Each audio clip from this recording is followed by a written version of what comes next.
All right, so the next benefit we have for you, these are our child safe kits. These are absolutely critical because they deal with our children's safety. Okay. All right, we sit down with a lot of parents. They tell us that their worst fear is a child abduction.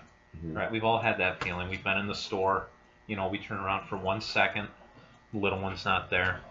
We start looking around. They come running up. Everything's fine. Right. All right, but what most parents are afraid of is if they're unexpectedly taken from us. Mm-hmm. Okay. All right, so what this kit does is it works hand in hand with the Amber Alert. Mm-hmm. All right, you fill this out, you go through the child's name, date you completed it on, open it up, all the child's permanent information right here in pen, anything that's updatable like height, weight, put in the pencil. Mm-hmm. Next is the physical description, braces, glasses, scars, freckles, anything that would help identify the child faster. Mm-hmm. Just drawing on the little people, okay? All right, the next is the DNA strand. All that is just a piece of hair. Make sure the hair follicle's on it because that's where all the DNA is. Okay. All right. The next is the fingerprint information. Mm-hmm. Okay. All right. So we have a home ink strip here. Mm-hmm. What that is it peels off on both sides. Kids dab their fingers in and put their fingerprints right on there. Mm-hmm. All right.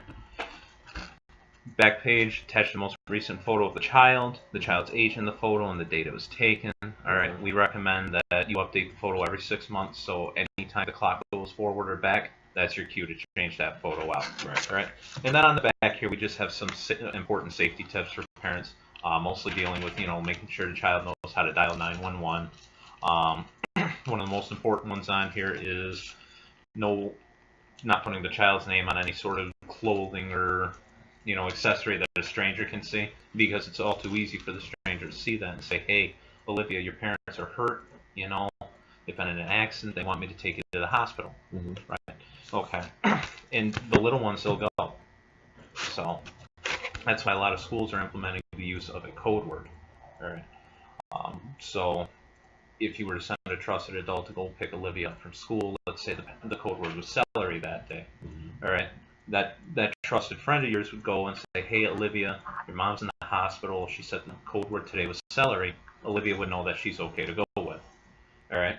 A lot of other parents also, they try to use a password, and what essentially that is just a password between you and the child. Let's say Olivia's favorite sport is soccer. Mm-hmm. All right. She's getting to the age now where she's going to be going over to other people's houses, and she might come across some situations that might make her uncomfortable. So she picks up the phone, calls mom, calls dad, says, hey, where's my soccer ball? You know immediately that there's something wrong, Mm-hmm. and that you need to get out to your child immediately. All right, we actually sat down with the International Association of Police Unions. All right, we promised we'd get 100% of these out to the community.